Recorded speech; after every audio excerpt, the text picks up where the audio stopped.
Welcome to you as we come to yet another Ordinary Sunday, yet another breaking open the Word, teasing out the meaning of the Gospel in its context and in our context. And welcome to Gillian, welcome back. Welcome to Trish, welcome back. Bishop Cam, Bishop of the Western region or Southeastern Queensland. I think I've got all this wrong already, in the Diocese of Brisbane. Good to have you on board this evening. Great to be with you and great to see you again, Mike. Yeah, well, thank you. Likewise. Gillian's done a little bit of digging around for us. I find this a fascinating passage because it's much abused in Christian teaching. Was there ever a time when there was not wars and rumours of wars? But that's just a couple of thoughts from me. Gillian, really up to you. What this passage did make me think, and it reminded me, and this is true for any passage we read, of just how important it is to think about, I guess, the three worlds of the text. You know, we've got the world within the text. So, you know, the story of Jesus and his experiences and his the events of the last couple of chapters where he's arrived in Jerusalem, gone into the temple, and we've got lots of conflict and challenging questions and debate going on there.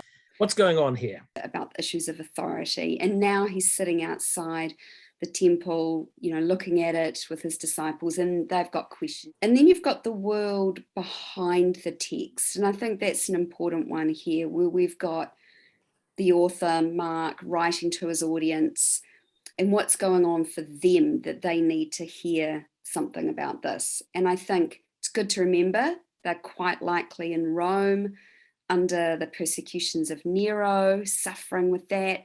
And brewing just in the horizon is probably the Roman-Jewish war, which will end with the destruction of Jerusalem and the temple. And then thirdly, there's the world in front of the text, which is who we are and what situations we're currently in and how we come to a text like this and what we're looking for in it and what, you know, our own experiences and situations might bring to it. And I think with a passage like this sort of little apocalypse of Mark, the kind of signs of the ends of the age stuff is really important, I think, to keep in mind those three worlds.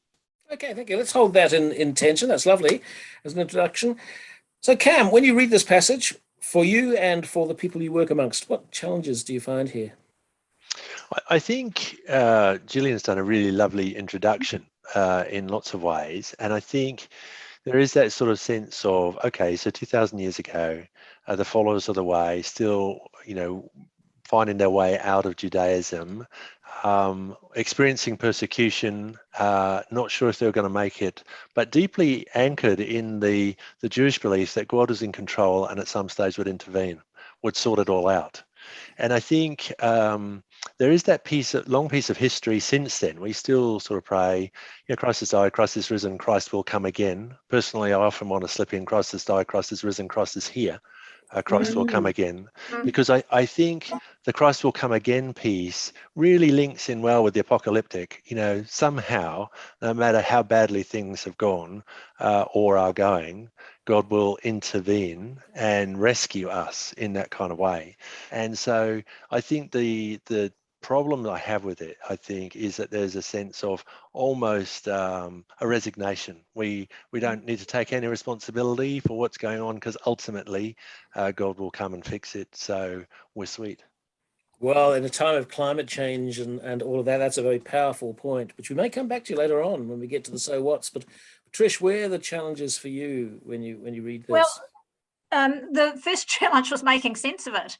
I thought, you know, you've got this piece. I don't know much about the apocalypse or the readings or the world behind the text, I suppose, Gillian, from your view. I was struck by making meaning. And so I went to William Barclay, who said, this is one of the most difficult chapters in the New Testament for any modern reader. And I thought, oh, right, well, I'm not alone. This is okay. I'll persevere. But it was, you know, the disciples open a conversation and Jesus takes it somewhere else. They ask a literal question and he takes it somewhere else again. And it was persevering with the meaning making that had me stuck, the conversational stuff and the time frame stuff. So I was a bit discouraged, but persevered, and that was worthwhile. And that's an interesting point, that it's okay to be discouraged. I really like that point. Gillian, challenge for you when you read it, though. I think the challenge in some ways, if you start looking around for signs of the end of the age, all you have to do is go onto YouTube, type in Mark 13, and it is full of all of these predictions and doom saying and, like videos of all kinds of earthquakes. And that's a temptation. But I think the challenge is to actually heed Jesus, one of the two imperatives, one of the two commands he has in this short 8 verses that we're looking at, which is to watch out or beware, to take heed, to not be deceived, and to be led astray, perhaps down that kind of path, but instead just to kind of be sensible, be wise, trust in God. And I mean, Jesus doesn't even know when all these things are happening, according to Mark. So it's like, just relax a bit. Great. Well, you've answered my question about some of the timey-wimey stuff, and there was never a time when it wasn't, because when I was first exposed to this, it was Karl Wojtyla was the Antichrist, and Henry Kissinger, believe it or not, was the beast or something. Let's ask, where is some good news? And I think this is a powerful good news passage. Cam, let's go to you. Some good news in amongst all this. Yeah, I think the good news is, and I think picking up on what Gillian said in terms of the heed, it's to listen, and it's to listen beyond the surface, listen beyond the fear.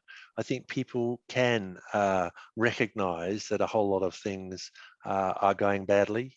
Mike, you mentioned climate change, but let's go back. In the context of where it was first written, it was persecution, and then you can track blisteringly quickly through the history of the world over the last 2,000 years, and there have been significant crises.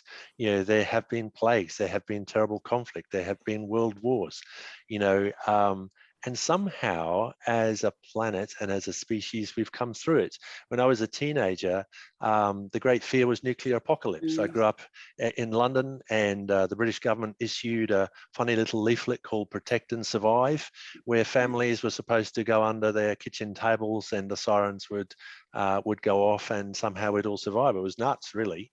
I think when we recognize that we have come back, we start to get some agency, that there is always hope. It's amazing that we're talking at the same time as the meeting in Glasgow, because I think the reality of the climate emergency is, if you like, our current apocalyptic promise, and the rationale behind it is much more comprehensive even than the threat of nuclear annihilation. But I think the hope for me is that in the same way that the COVID piece has demonstrated, when we come together as a species, we can do remarkable things. I think the same is true in response to this. When we pay heed to history, when we trust in God that there is always hope and the way forward will become clear by working collaboratively, then there is hope for us going forwards with climate change. Great stuff. So Trish, does that resonate for you?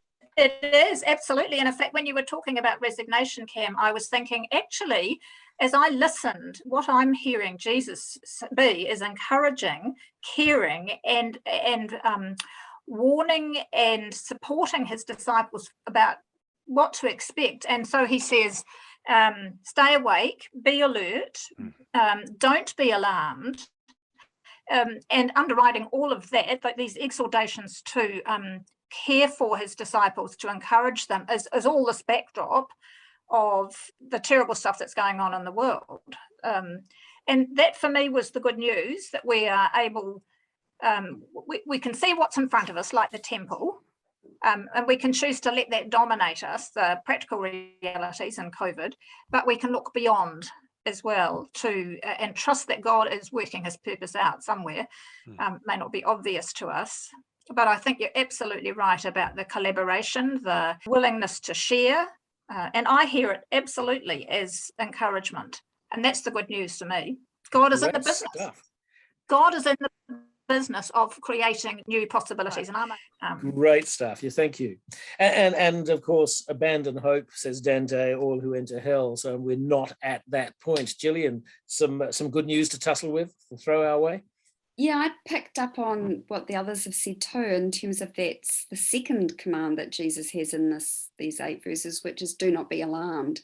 Yeah. You know, and I like there's a wee translation, you know, the Message translation at one point in this passage says, you know, this is routine history, which picks up on Cam's point. You know, I remember the 1990s when, you know, there was the invasion of Iraq and the beginning of the Gulf War. It was like, this is it, this is the end. You know, people have always thought that. And with COVID, you know, I think back, you know, imagine what that was like in the Black Plague, or, you know, like there are times all through history when it must have felt like the end of the age. And yes, these things are terrible and they are destructive, but, you know, with God in this world and with us and with collaboration, we do come back, and we can work together for that. So there is hope. Gillian, I'd want to just say, I think we should be alarmed. Do you know what I mean? I think we just can't sit on our hands. I think we've got, science would say that we should be alarmed, and unless we're alarmed, we're not going to be driven to action. You know, I think when we recognize Jesus responding to particular things, he didn't just say, oh, rightio, that's okay, because it's really not okay.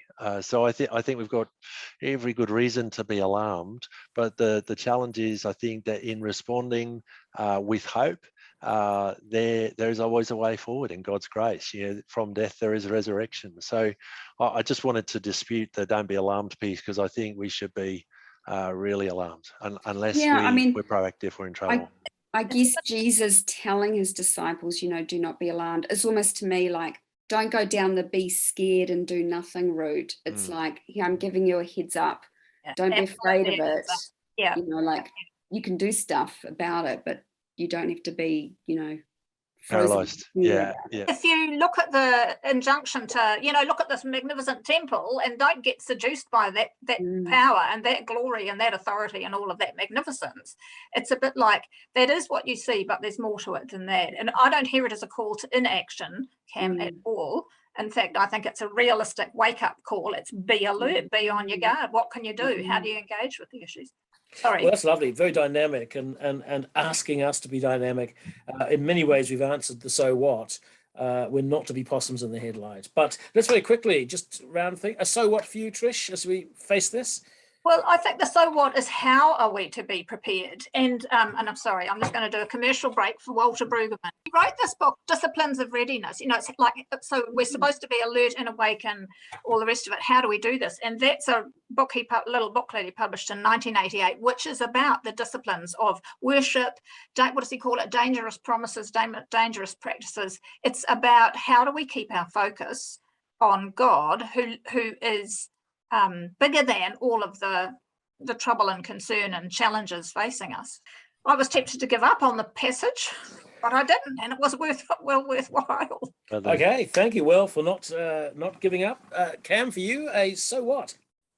I think somebody reminded me of a Hebrew word last year, hineni, which means here I am. You know, there is this sort of sense of, okay, you know, I think we are being called by God to respond to this challenge.